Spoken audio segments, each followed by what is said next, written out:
All right. Thank you everyone for coming to join us for Power Up Your Japanese program, Advocacy in Action. My name is Samantha Corpus. I am the program coordinator at Laurasian Institution based in Seattle. And I'm joined today by three of my lovely Laurasian coworkers, and Jordan Sensei, if you could give a little wave.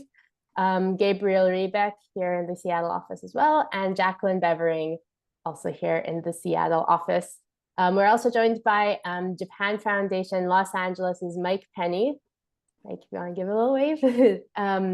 We administer a few different programs together. And before we get into the panel discussion, we would love to very, very briefly introduce you to those programs. And then after that, I will hand things off to our esteemed moderator and panelists to talk a little bit more deeply about these programs, what they mean to the people who actually participate in it and the benefit that's felt in those communities. So to kick us off, I will pass it on to Mr. Mike Penny to introduce JF's programs. Okay, thanks so much, Sam. Let me just get set up here. Share my screen.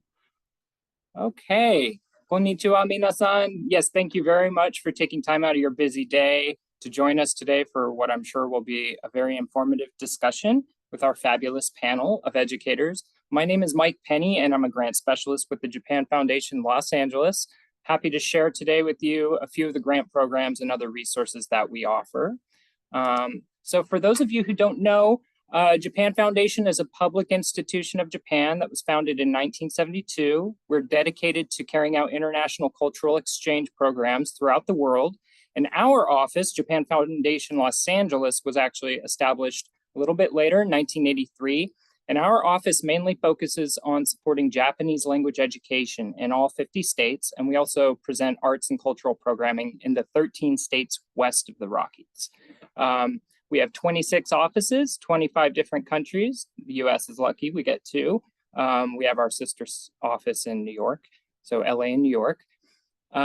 So while I think Laurasian Institution and our panel are definitely going to talk about JLEAP and discuss it in greater detail today, I thought I'd just briefly mention it since the Japanese Language Education Assistant Program, JLEAP, is jointly administered by both Laurasian Institution and Japan Foundation. And I thought I'd mention, as you see in the upper right-hand corner there, that the submission deadline for part 1 of the lead teacher or host organization application is due December 1st.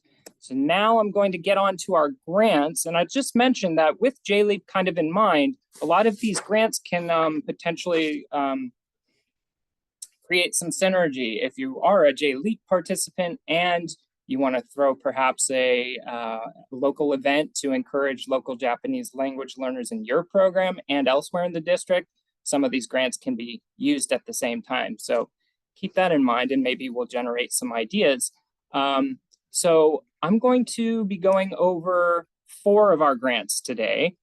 2 of these grants support larger scale events and projects which benefit learners on the district-wide, regional, statewide, nationwide level. You get it, bigger scale projects and events. So in order to be eligible for these 2 grant programs, your event or project can't be a closed event, which only benefits your program. But if it involves more than one school's learners, you're in, or teachers. So on the left, you see the Japanese Language Learners Event Grant. It's most often used toward events such as speech contests, quiz bowls, other language contests, but there's no rule saying that those are the only types of events the grants can support.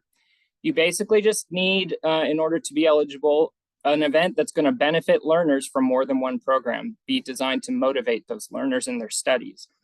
And on the right-hand side, sorry, I'm kind of racing through these. There's so much to cover, but the project grant is similar in that the projects that are eligible have to be carried out on a large scale level, benefit Japanese teachers though. The focus on the project grant is on teachers. So it supports things like teacher workshops, pedagogy workshops, professional development seminars, conferences, but it can also support projects like teaching material development or other research projects. So there is no deadline for that. It's 2 months prior to the start of your project date. There are 2 annual deadlines for the event grant on the left, March 1st and September 1st. Moving on, the Salary Assistance Grant for Japanese language courses and the Teaching Material Purchase Grant. These 2 grants can be awarded to just a single institution. They don't need to involve more than one institution. So one can be used to start up, expand, or maintain a Japanese program.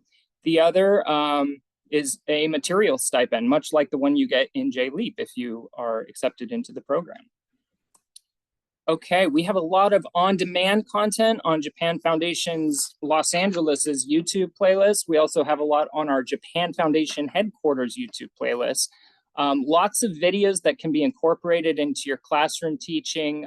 So definitely check out our YouTube channels for Japan Foundation and JFLA. We also have a digital library that was started in April 2022 by JFLA, JF Toronto, and JF New York. It's the first digital library within all of the JFs. Anyone 14 or older can register and take advantage. So check that out on our website. We also offer advocacy goods and support letters for any programs that are under threat of budget cuts or being downsized. Get in touch with us. We can write letters on behalf of your program. And sign on to our website anytime to get free advocacy goods. Lastly, we are asking, in case you haven't already, we are conducting a triennial survey. We do this nationwide survey on Japanese language education every 3 years. It's already underway. So check your spam boxes, please, in your email and get in touch with us. And we'd love to include you in our survey. And I think that's all the time I have. Thank you so much. I'll turn it over to Gabe.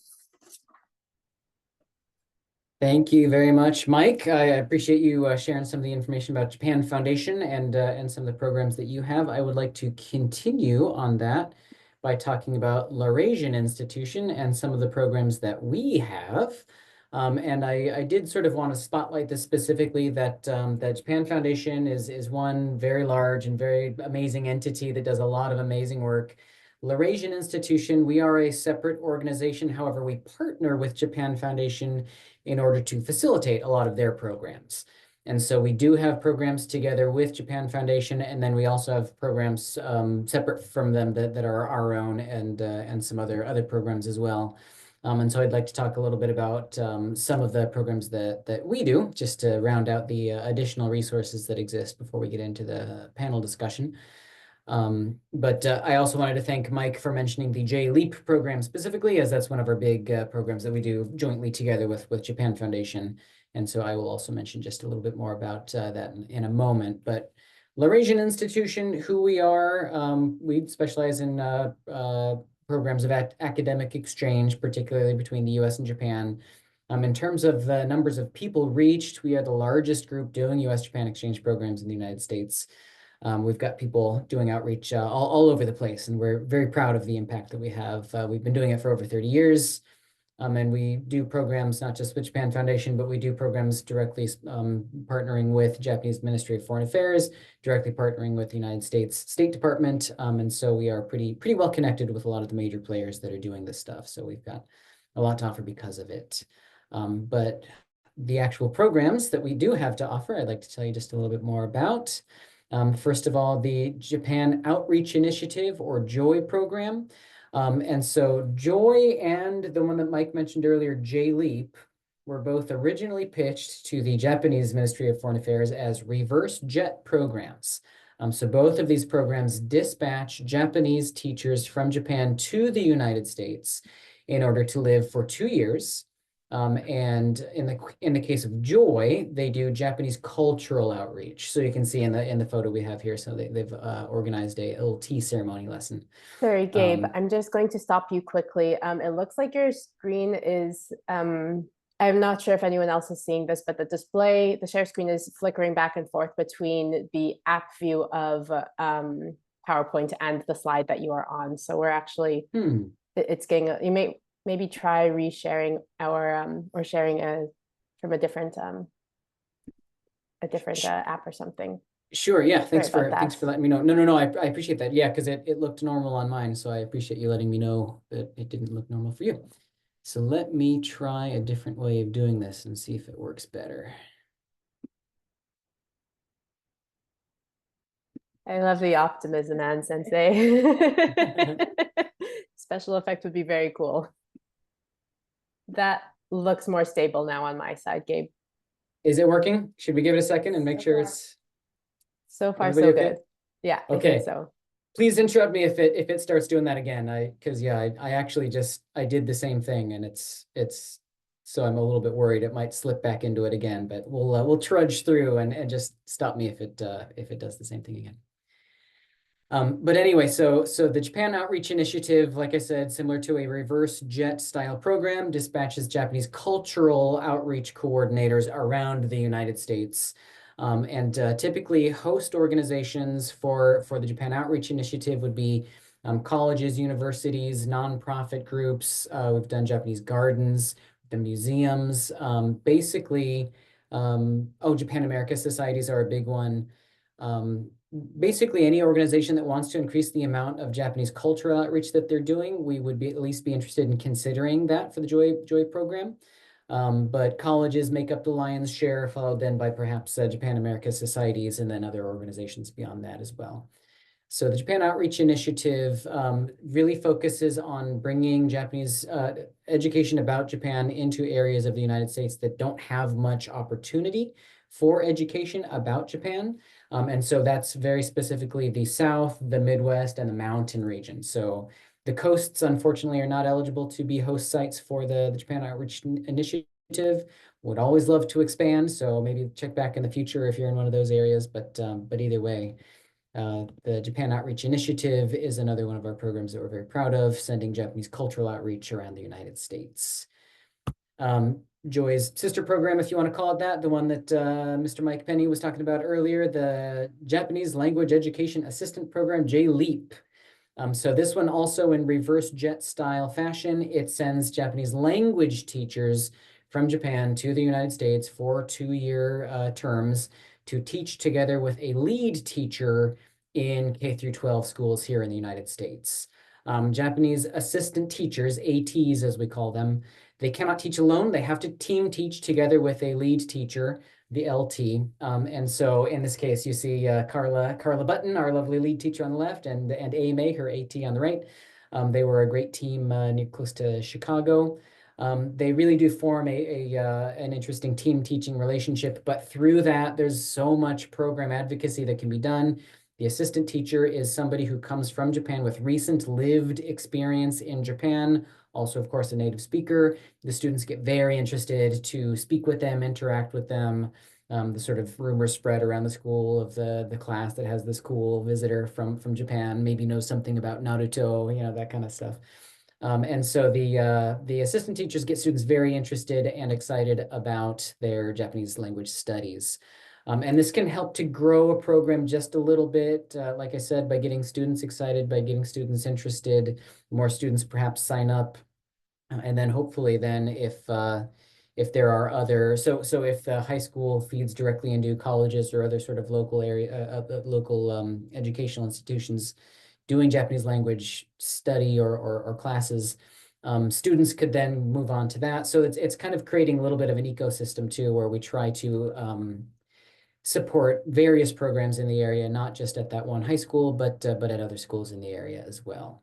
As Mike mentioned, if you are interested in being a lead teacher or host school for JLEAP, the deadline is December 1st for the application. And you can find that on our website. We'll share those links in just a moment. I didn't mention the Joy host site application deadline earlier, but that one is actually in January, so it's just a little bit more time for that one. But if you're interested in JLEAP, please reach out to us soon. In addition to JLEAP, focusing mostly on high schools, we have the New Perspectives Japan program, or NPJ as we call it. So this is a program that sends American high school students over to Japan for 2-week study tours. And these study tours also include a full week of homestay with a Japanese family. So it's not just a vacation, it's not just the sightseeing, it's very much rooted in the educational and cultural experience of what is it actually like to live in Japan. So we'll talk a little bit more about how the students interact with this program later in the presentation.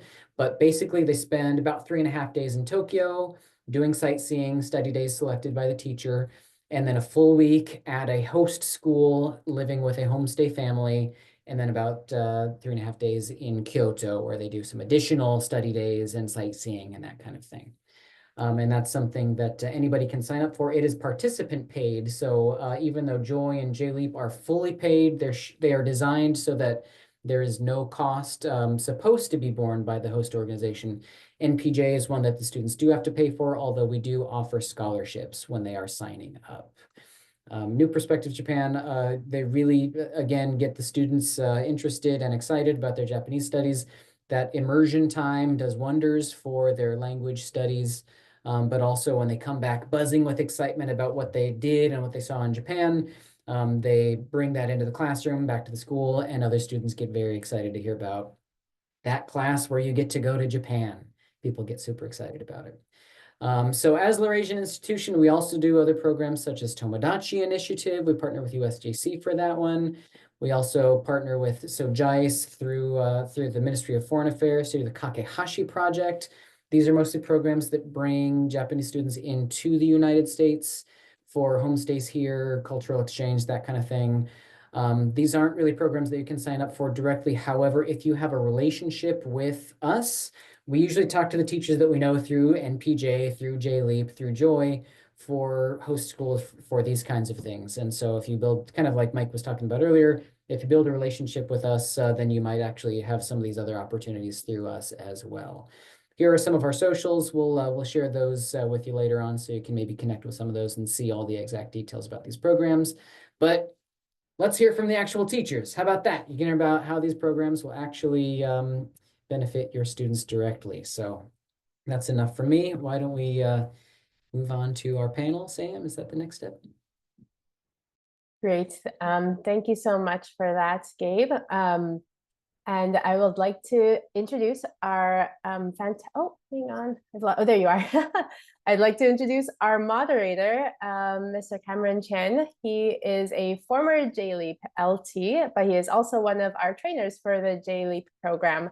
And so Cameron Sensei, I would love to put you on the spotlight here, and I'll hand things off to you from here. Okay, thank you very, very much. We're very excited to be here with a very diverse group of LTs, ATs, former and recent as well. And and I think that we're getting set up here. That's really cool that we can highlight several.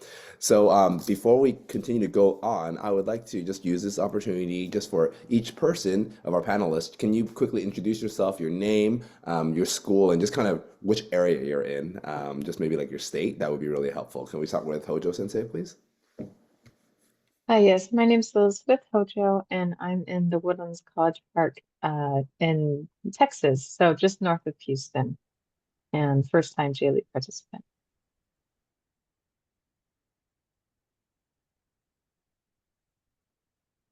I'll go next. Hi, I'm Laura Moy, and I've done JLEAP. This is my third time. I did JLEX once too, but third time with JLEAP, and then I've done MPJ 4 times, I believe.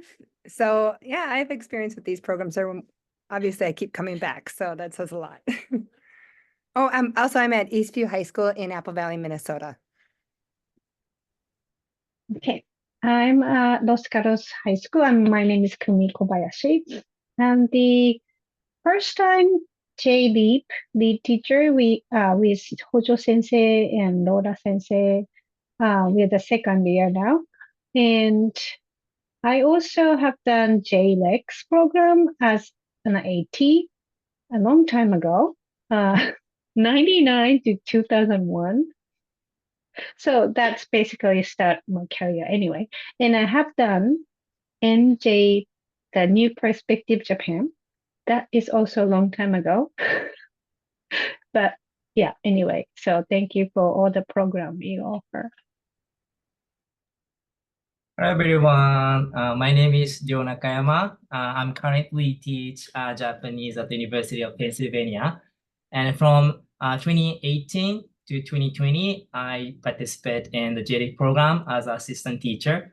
I was assigned to Harding High School in Minnesota, and I had 2 amazing LT, Hana Sensei and Shannon Sensei.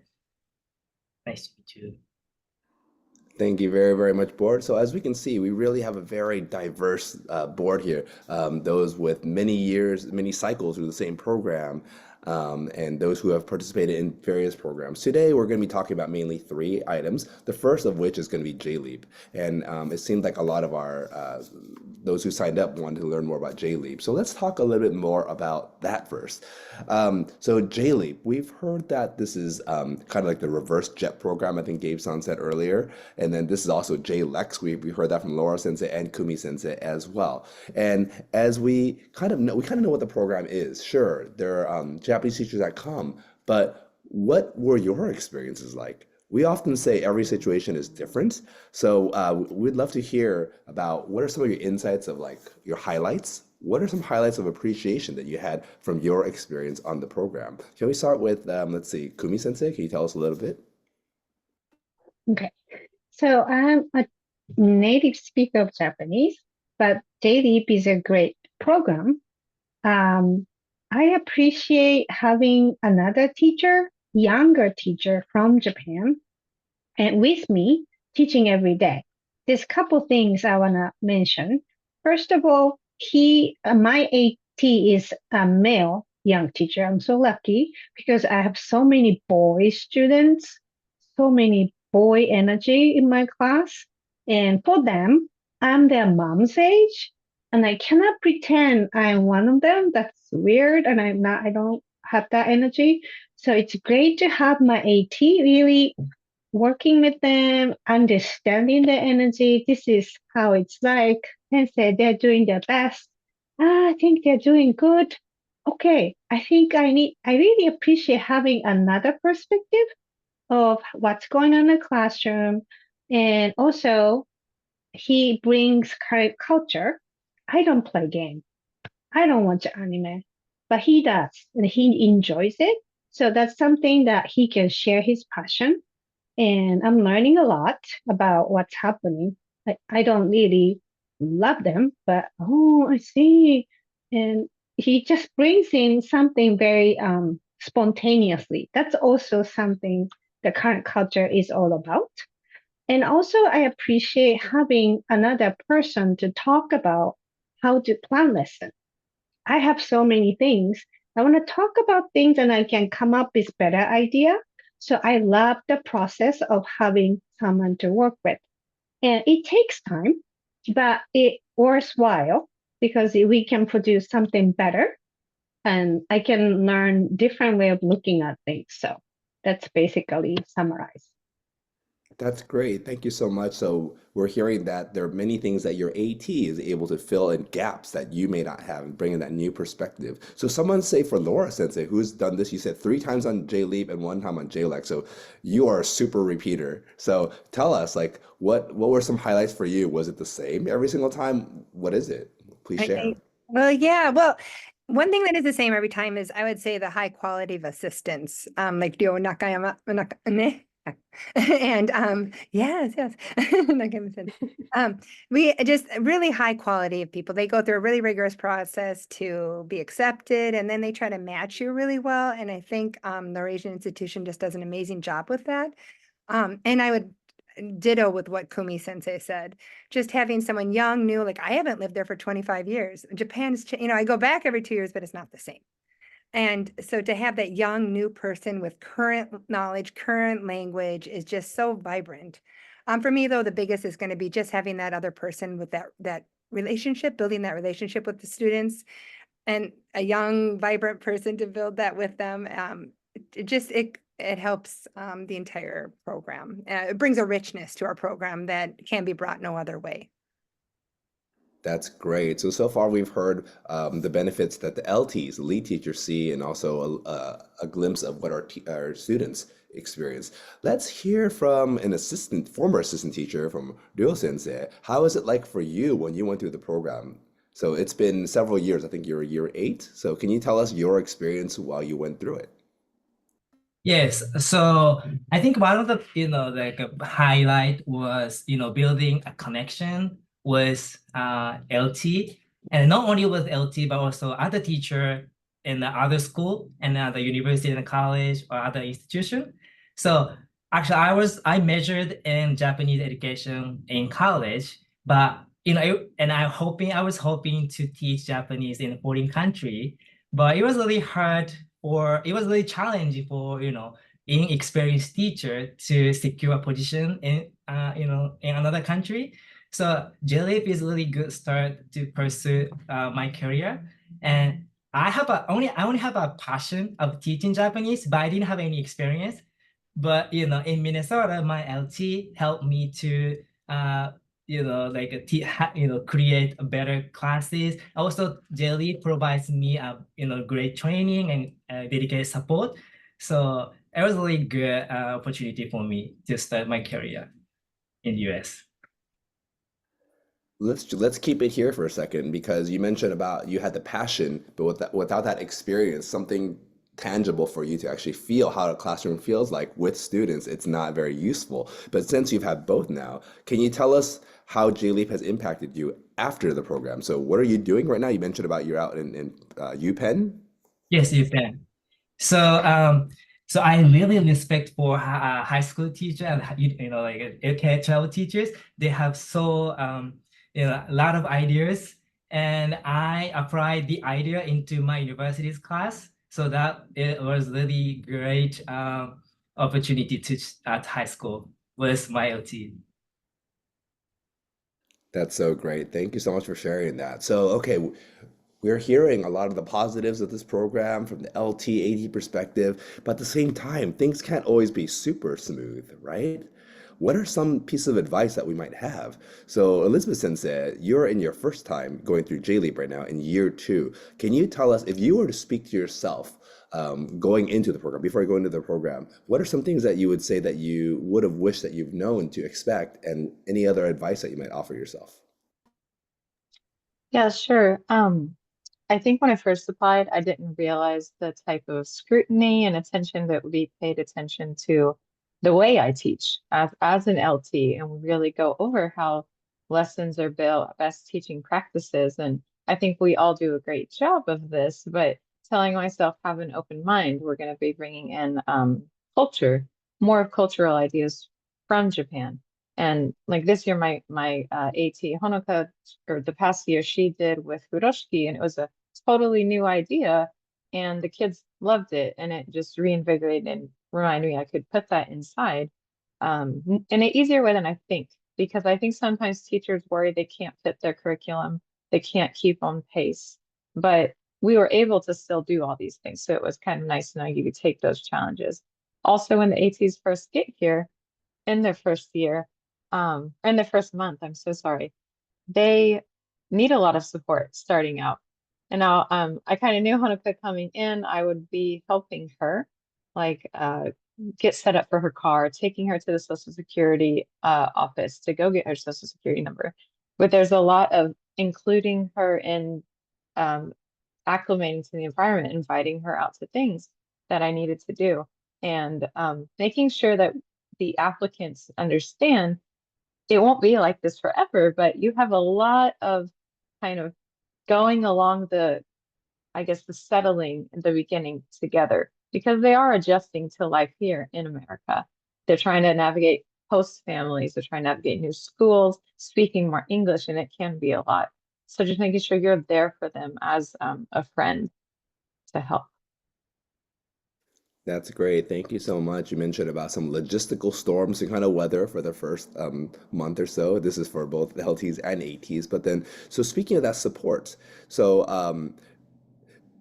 as you can see, we have a wide range of different areas. We have Minnesota here, we have Texas, California, Pennsylvania. So what kind of support network do you feel like you have developed thanks to JLEAP? Like with LT groups, I think they have their own LT group chats, and then AT groups have their own AT group chats. Like, did you feel that? Can you tell us a little bit about that sense of community that you developed, not only at your own school, but also on a wider scale? Yeah, we the minute we went to this training, and you stay in a dorm in Seattle and you're there with the other teachers, and you get really close in the 6 days you're there. And we made the group chat instantly, and we try to meet pretty frequently. And I know the ATs also have that too. outside of the community, reaching out to the local Japan America societies was really great. We were able to go and see, it wasn't bunraku, but it was, a kabuki performance. And if we had an art show, we went to that together, taking her into Houston where there was the local Japanese market. So really trying to include her in things, inviting her to football games, pep rallies, the things that define like High School Musical is in real life in our school, and kind of taking her along to those things to find that community, and inviting her to classrooms to other teachers has been really good too.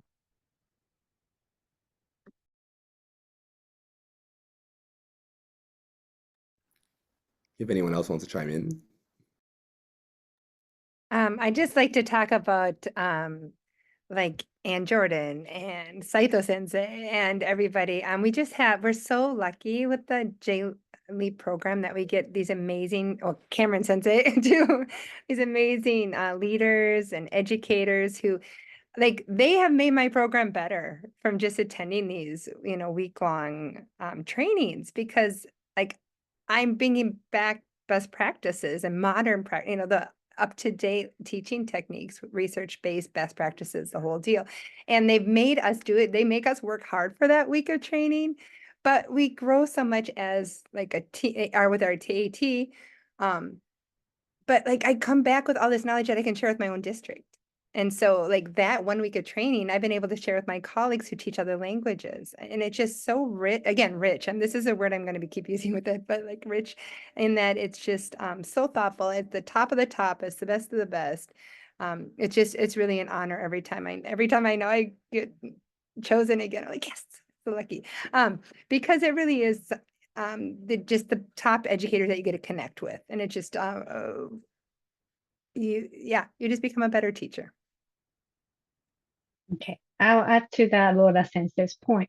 So it's great to see all different teachers across the state, and we get to spend through Seattle like a 5 days intense summer. So meeting teachers like that and with AT, and also we do teaching demo. We did the demo lesson, and we get to see those teachers and teams teaching in front of us. That you can tell a lot of things. You can learn a lot of things. So that's wonderful. And I also appreciate learning about, this is the how we framework. That's what we should remember to do. And, those things sounds great, in my opinion. But I never get to ask, but in the actual classroom, I don't know how this actually works. How do you do it, actually? I can ask that to Saito Sensei, An Sensei, Cameron Sensei, and get that feedback right there. That's really rare occasion. So it's intense, but yeah, we learn a lot together. And I think we became lifelong friends. Right, guys?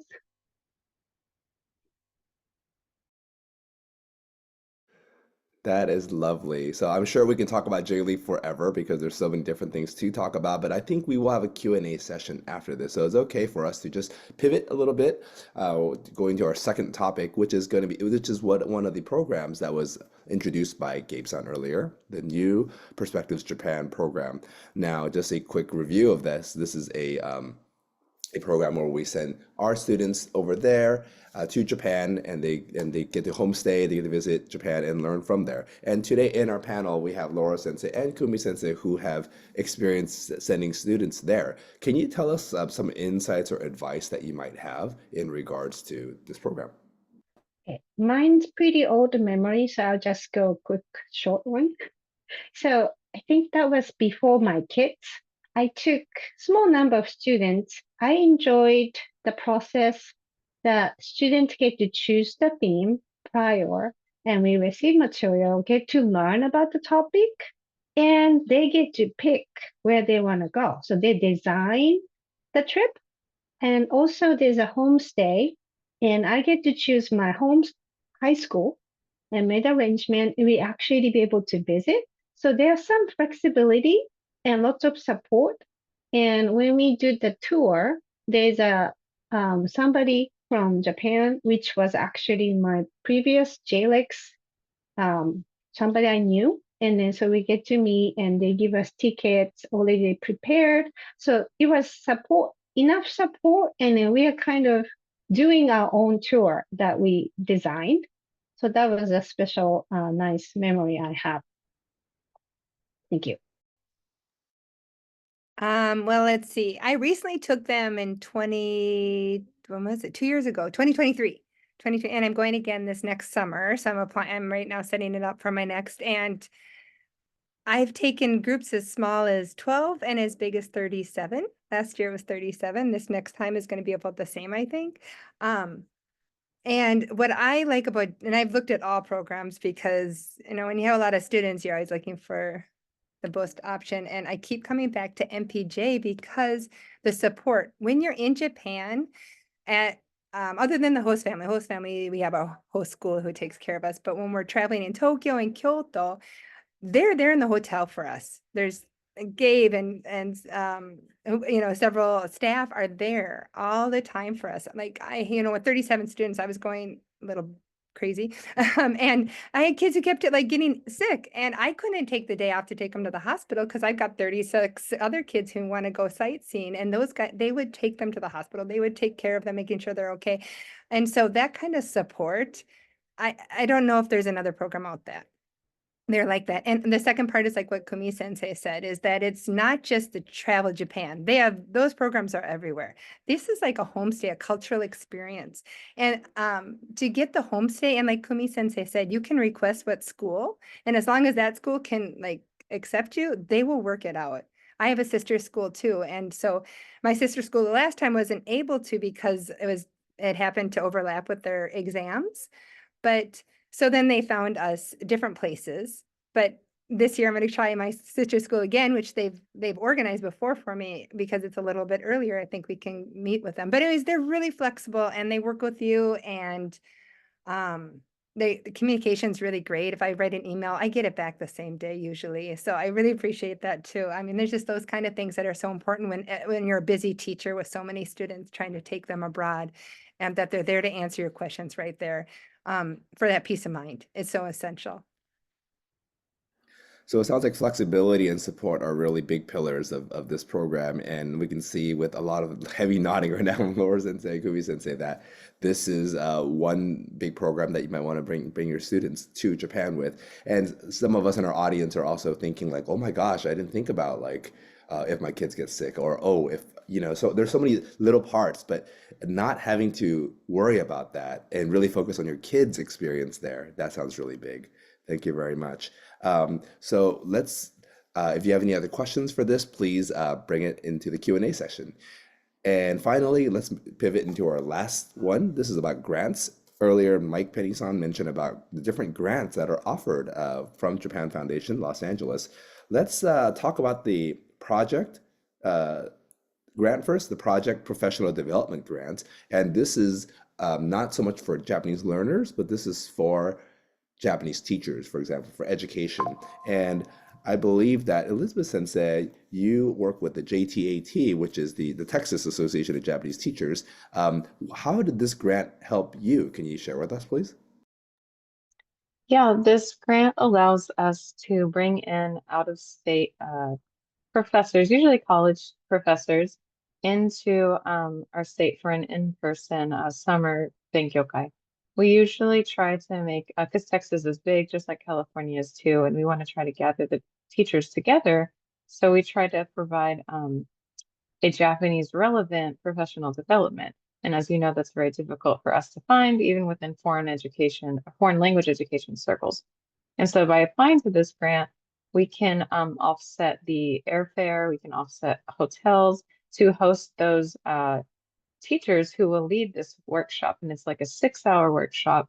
And then the teachers will get professional development credits that go towards their continuing education, which if you're a high school teacher is very essential. We have to always keep accumulating these and renew our licenses. So it's been really helpful. We also do little mini SIGs in the past, which is like a 3-hour workshop via Zoom. I think they just want to provide the learning opportunities in a Japanese content relevant area, and JF's been great. Like, we were so thankful for their support. because all of our teachers benefit. And with JTAT, you guys have been doing a lot of great things, not just in-person events, but also for online events. And thank you for inviting me for one of those. And can you tell us a little bit about like how your teacher, how you felt like your teachers benefited? If you have any, maybe from surveys that you've mentioned, that you've seen, if you can just share a little bit on that, Elizabeth Sensei. Yeah, I think it's similar. The thoughts are similar to the trainings that we get during JLEAP, where we get the modern practices, best practices, kind of new ideas. We get, with AI being a hot topic and how we're going to integrate AI in classes, or how we're going to use it, not use it, finding ways to bring Japanese language content in hand with AI. Looking at that with the college teacher has been great. Also trying to, I think we just get a lot of good ideas. We usually allow the college professors free rein to design what they want to teach. And so if it's something they're going to present actual, they'll do that for us. It really is just timely, and it allows us to refresh our courses. And all of these teachers have great things to say. We don't really get any negative survey results from it, but we do take those surveys afterwards, and they're very, very positive towards the impact, and they can take something they gain immediately and apply it in their classrooms, which is the best benefit. That is so lovely. Thank you so much. And so that's for the teachers. What about like say for our students? So there is another grant that's called the materials grant. I believe if you're on part of JLEAP, you get $1,000 per year, which is great. So Ryo Sensei, can you share with us what are some things that you did while you're out in Minnesota in your 2 years? How do you use the materials grant to benefit your students, the program, and yourself? Yeah, so I collaborated with Japan American Society of Minnesota, and took high school students to senior center, like lodging home, for an exchange event. And then my students sung a Japanese song to residents, and also like played the guitar. There was a really good event. So we used the spend for like Uber fee or like a bus fee. Also, I collaborate with local university and college professors, and some professor visit to my class, and then high school student visit to university's class to see what university class is like. So we use that like Uber and bus fee. Yeah. So yeah.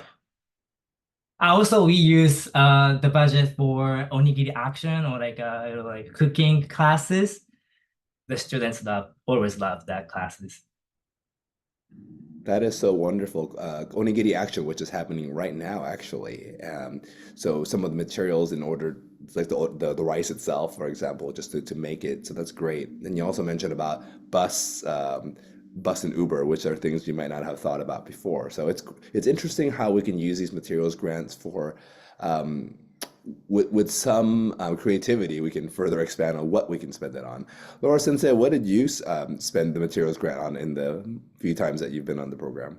Yeah, I mean, during COVID, we ended up buying things like air filters, but yeah, it was nice. But normally, like things like shodo, I always do kakizome, so like shodo and origami. I mean, just really basic supplies, but readers, textbooks, all those things that you'd really love to have, and you end up spending out of your own pocket sometimes. You don't have to spend out of your own pocket, and then we can have them in our school forever. It's really wonderful. So those kind of things are really useful. Yeah, that really hit home, right? Like spending out of our own pockets. I'm sure everyone in our audience, like, yep, that was me, that was us last week. So great. Speaking of which, so Kumi Sensei, then, so we just mentioned earlier about cooking, and you've been doing like a cooking class, for example. I'm not sure if you used it for the learners event grant, but can you tell us a little bit about whether it's for the cooking class or any other events that you've set up for your learners, your Japanese learners, and use the grant for? In the past, I've used it for field trip bus and charter bus fee. our location is not convenient to any other transportation. So we usually try to get into those free tea ceremony events Japanese Council in San Francisco offer. That to go there, I need to charter a bus for our AP Japanese class, which costs over $1,000. And it's difficult to just depend on the donation. So that's the major expense I covered to be able to cover by the grant. And the cooking and the other stuff, I'm lucky to have the school parents foundation. They offer grant for that. That's great. Thank you very much. So finally, we also have a salary assistance grant. From my understanding is that I don't know if any of us have actually gone all the way with it, but then there are some ideas that we started with. So is it okay that we share with the audience, like what were some areas that you felt like, oh, this could have been used? And from what I gathered too, it was not to better only your current program, but also your community. So Laura Sensei, can you tell us a little bit more about that first? Yeah, we have a middle school in our district that feeds 2 schools that have Japanese at the high school level. So my dream has been to start Japanese there. And we're just trying to find the right timing with the right person who's available for that slot. And so one of these years we're hoping to apply and start that. The principal gave us the thumbs up. We just have to figure out with the district and all the other little logistics that need to be done. So trying to have those like feeder schools, so to say, that way that not everyone is starting from Japanese level 1 in high school, but say those who have gone through 1 or 2 years in middle school, they can jump into 2, 3, and then that'll bolster our AP programs at the top, or IB programs depending on the school. Great. Yes, exactly. That's awesome. Kumi Sensei, what about yourself too? I think you've been thinking about it too.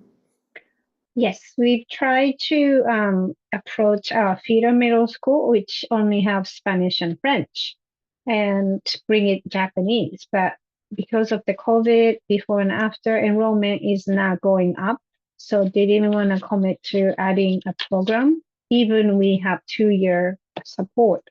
So it depends on the enrollment, but when the time is right, we might try again.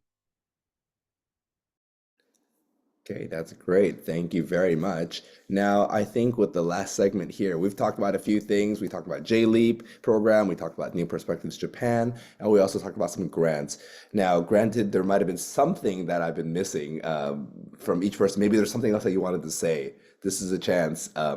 Any last words that you want to add on any about the 3 programs? Open floor.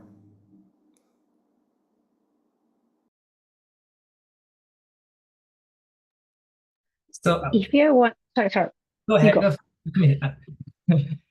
So one of the can I go first? Okay, sorry. So the one of the most important job for for AT is connecting teacher and teacher and a program to program. So we're working for at high school. We are signed in, but also we want to help others program too. So if there's a college faculty, university faculty in this event, I highly recommend to look at the J-Leap program. If there is an assistant teacher in your area, I recommend to approach to them, and they would happy to help your event or collaborate each other. So On top of that, Nakayama sensei would come, like when we did Undokai, even though he was in Harding and St. Paul, he would come down to our district and help with that. And so like it's really nice. They do go to other schools and visit. It's really wonderful. it was my favorite event.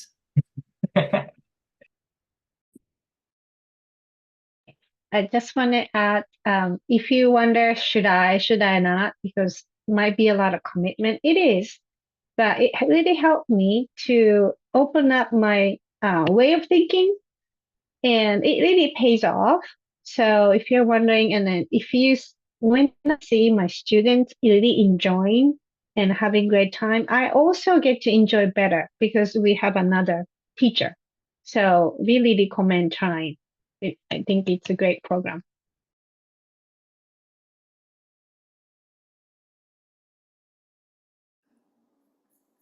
And I know that I'm not a panelist, but I just also want to add, speaking of that community building that we have here, like say, for example, Elizabeth Sensei, I think earlier today or yesterday, you sent out an email for the Ongaku Taisho, the J-Music Taisho, which is a way for anybody, any teacher in the US or really and beyond to vote for like the top songs for our students. So based off of these connections and these communities that we can have, like even beyond just having an AT or LT, there are a lot of things that we can do to help improve Japanese language education together. So we really hope that you consider signing up for any of our programs or grants. Thank you very much. I'm going to pass this back to Samantha-san here. Great. Thank you all so much. I'm going to leave you on spotlight for now. And open the floor up to any questions from our live audience members. So please feel free, if you don't feel comfortable with unmuting yourself, then you can put it in the chat and I'll read it out. Otherwise, please feel free to unmute yourself or use the raise hand function if you like that.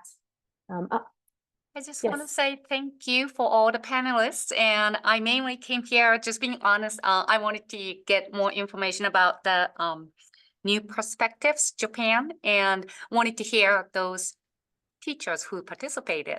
And I could individually exchange some messages with Samantha and Gabriel. So I would like to get more information, but most importantly, from Lola Sensei and Kumi Kobayashi Sensei, we could hear what is the experience was like, actually. So that made me feel more comfortable to share with my students. And probably I would send the students as learning for various family situations. I cannot go travel with the students now. So if they could join other teachers and student groups, that'll be great. So thank you for the opportunity. Yeah, thank you so much for the comments. And thank you also for mentioning about the Ronin option for students to participate in NPJ as an individual rather than with their school group. So just briefly, that is open to any student, high school student to join. And all our information is on the website, so we can also send you some of that information as well, Kozuma Sensei.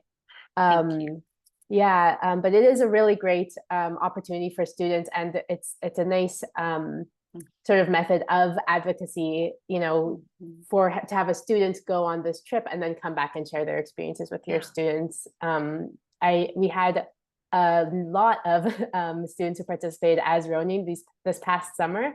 And Anne Sensei can probably even attest to that since she sent a few. But that I don't know if Anne Sensei wanted to mention a little bit about that, but they seem to have a really impactful experience. Yeah, I think maybe Kozuma Sensei knows I'm not in the classroom anymore, but my husband and I have a nonprofit foundation that we support students of financial need to try to, you know, help them get to Japan. And we selected 2 students last year who we were able to partner with MPJ for those 2 students to join as Ronin. And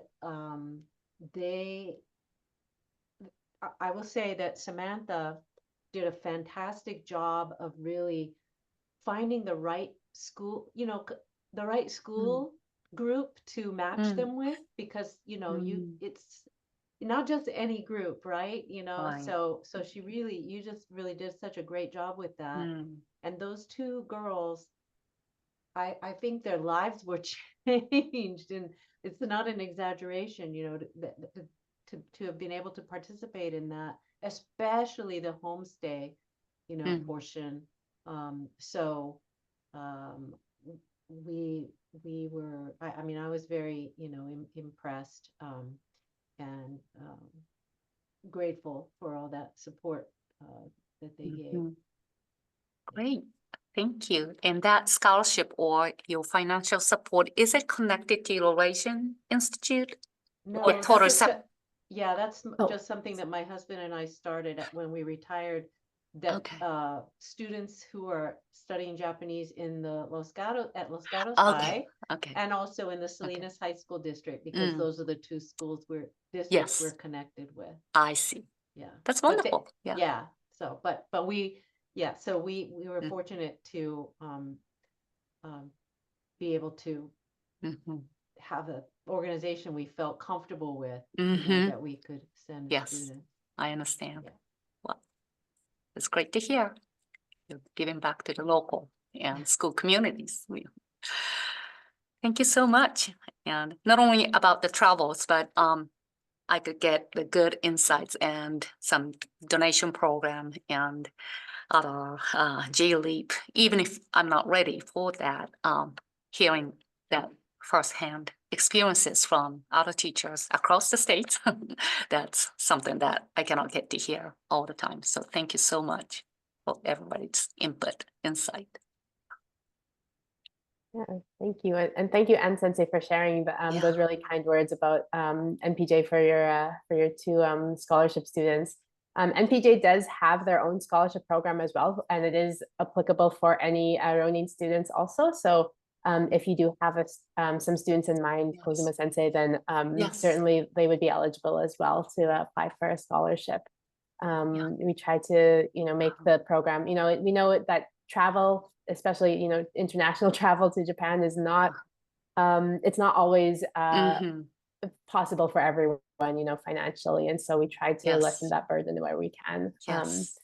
Yeah. Good information. Yes. Yeah. I want to spread the word. And for those who cannot go, even with the scholarships, just I'll keep looking for some online exchange, that even if asynchronous exchange, so that everybody in the classroom can participate. So if any of you have those information, not here, but in the future, those information will be helpful to you. So, and thank you, Cameron Sensei, for facilitating all the good information packed, informative 1 hour. どうもありがとうございました。 Well, on that note, I think we are at the top of our hour now, and so we will start to wrap this up. Again, I wanted to extend a great thank you to our wonderful panelists and moderator. Thank you so much for your time today. We really appreciate hearing all of your insight, your experiences, good and, things to learn from. I think it's an important element of all of our programs. We're very proud of them. And I think I speak for both Laurasian and Japan Foundation Los Angeles that we are very proud of these programs. And we also are just so grateful to see people who come back to these programs again and again. So on that note, I hope those of you have participated in today's webinar, come away with it with some more ideas for powering up your Japanese programs. Please follow us on social media. You can find the Laurasian Institution on LinkedIn, and our New Perspective Japan program is also on Facebook and Instagram. Please reach out to us if you have any questions about any of the programs you've heard about today. You'll find our website information in the follow-up email after this, or in the video description on YouTube.